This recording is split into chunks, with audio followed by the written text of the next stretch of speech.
Assalamualaikum warahmatullahi wabarakatuh. Shalom, Om Swastiastu, Namo Buddhaya, Salam Kebajikan.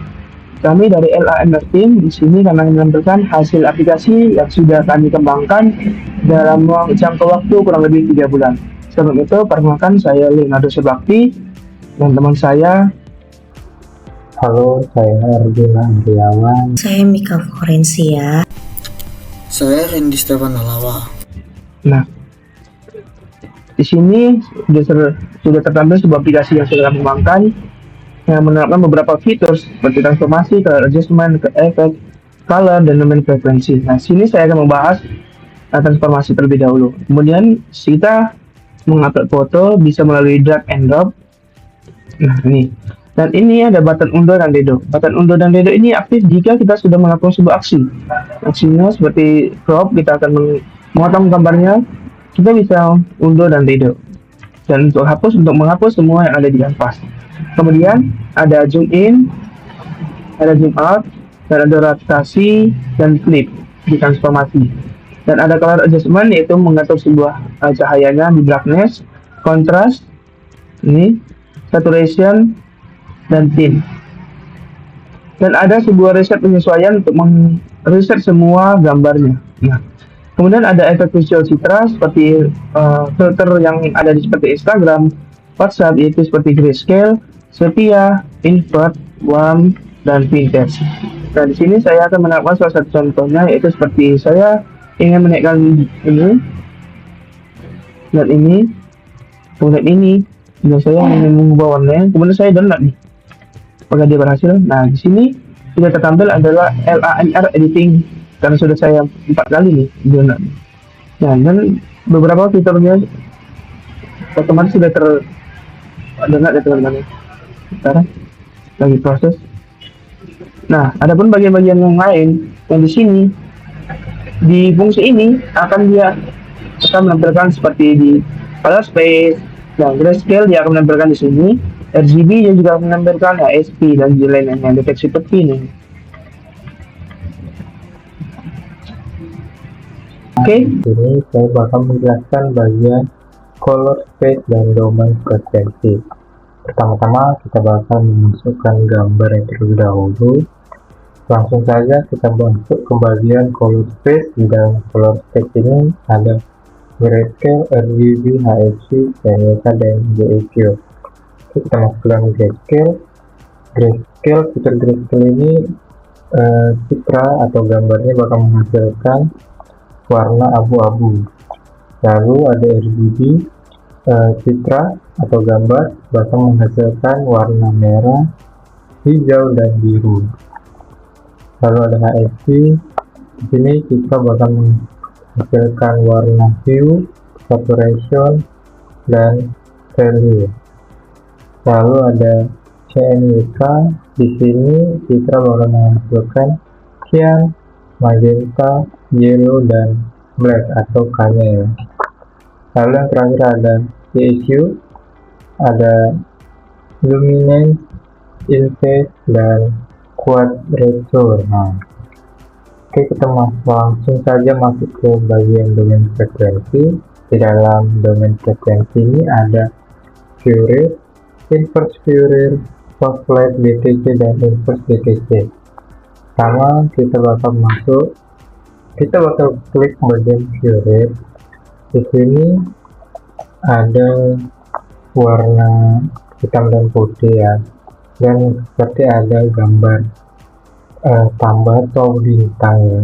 Di dalam bagian Fourier ini hasilnya atau resultnya itu pecah-pecah seperti pixel gitu loh, kurang lebih.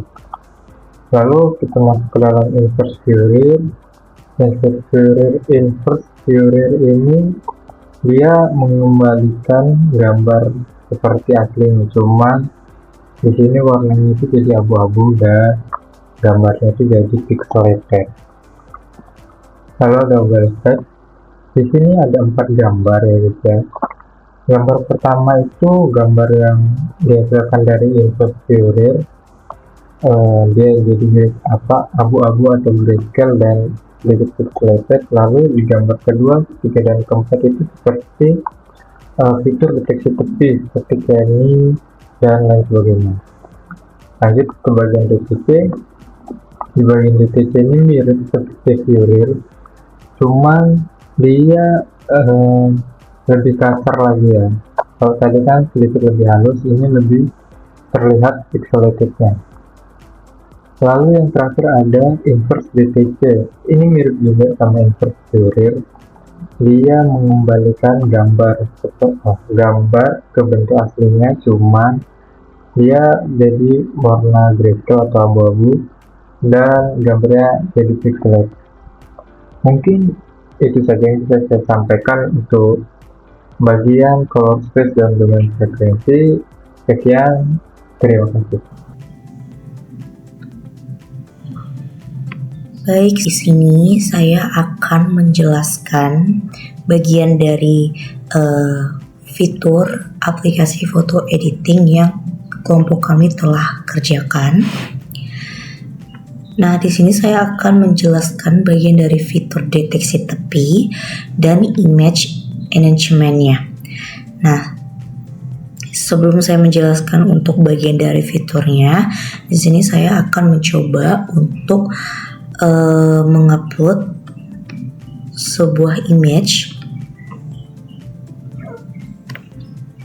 Nah, setelah itu saya akan masuk ke bagian fitur deteksi tepinya. Nah, di bagian dari deteksi tepi ini dia ada lagi bagiannya seperti Kenny, Sobel, Prewitt, Robert, dan juga ada Laplacian. Nah, dari setiap bagiannya ini dia ada menampilkan perbedaan hasil image-nya. Yang pertama saya akan klik di bagian Kenny. Nah, untuk di bagian Kenny dia akan menampilkan image seperti ini. Jadi dia seperti sketsa gitu ya image-nya. Ini Kenny action-nya dia itu perbandingan 50 sampai 100. Kalau untuk Sobel, nah dia akan menampilkan sketsa gambar yang lebih halus ya dibanding yang Kenny tadi. Yang untuk Prewitt dia tidak ada perbedaan yang jauh ya. Nah, kalau untuk Robert dia akan membuat tampilan image itu jadi lebih gelap. Oh, ini untuk tampilan dari Robert edge detection gitu. Jadi akan mendeteksi di bagian objek utamanya. Nah, ini untuk Laplacian. Nah, dia ini Laplacian of Gaussian-nya tuh ya. Jadi dia lebih menampilkan lebih jelas lagi di bagian objek utamanya. Nah, lalu masuk di bagian image enhancement-nya. Nah, di sini ada histogramnya. Nah, ini untuk histogramnya dia akan menampilkan histogram warna seperti ini. Tuh, ini ada red, green, dan juga blue.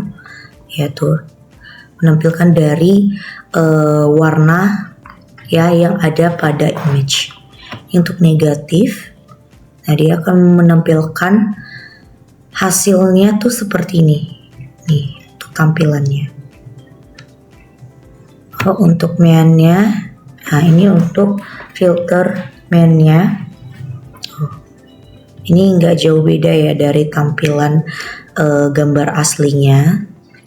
Ini untuk mediannya. Ya, untuk mediannya dia sedikit lebih kontras lagi ya dibanding dengan si image aslinya. Nah, ini untuk Gaussian-nya. Tuh, ini untuk Gaussian blur-nya. Nah, jadi dia akan membuat tampilan dari image itu agak sedikit blur ya.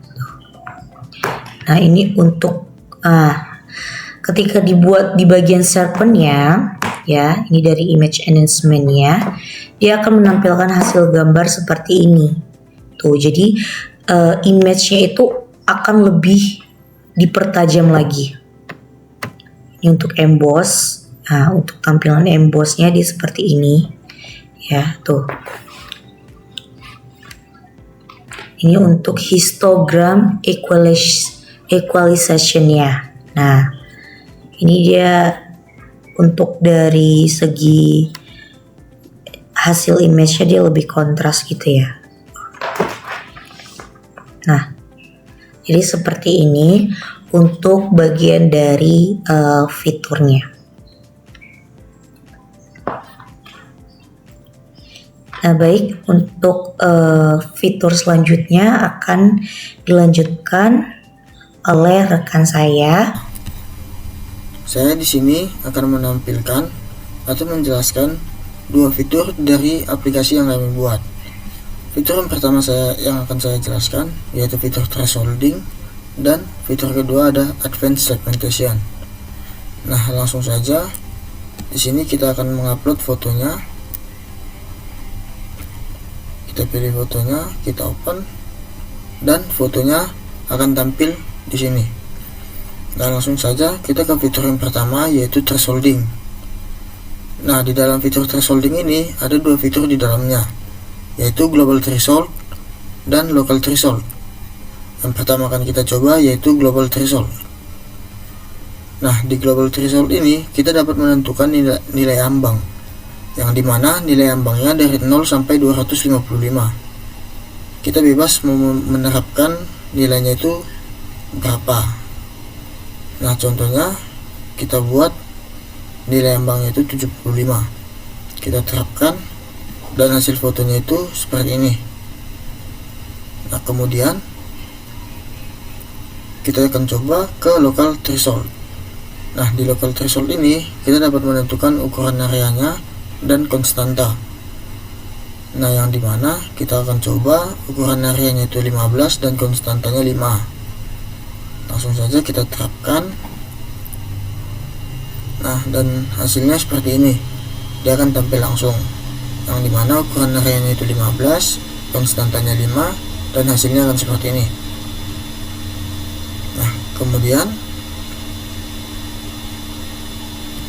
kita masuk ke fitur advanced segmentation. Di fitur advanced segmentation ini terbagi dua fitur lagi, yaitu region based atau K-means dan edge based atau K-mean. Nah, yang pertama akan kita coba yaitu K-means. Di dalam K-means ini kita dapat menentukan jumlah klasternya, yang dimana kita bebas menentukan jumlah klasternya itu berapa. Nah, contohnya di sini kita akan coba 100. Kita apply, kita terapkan. Nah, hasilnya akan tampil di sini. Nah, kemudian kita masuk ke fitur K-mean. Nah, di fitur K-mean ini juga kita dapat menentukan nilai low threshold dan high threshold. Nah, contohnya low thresholdnya itu 20, high thresholdnya itu 100. Kita apply dan hasilnya akan tampil di sini. Oke, sekian dari kami LAMR Team atas penggunaan aplikasi yang sudah kami kembangkan. Mohon maaf jika masih banyak kekurangan dalam pengembangan aplikasi kami ini. Mungkin bisa mengirimkan saran dan kritikan agar kami bisa mengembangkan aplikasi kami sesuai kebutuhan user. Dadah.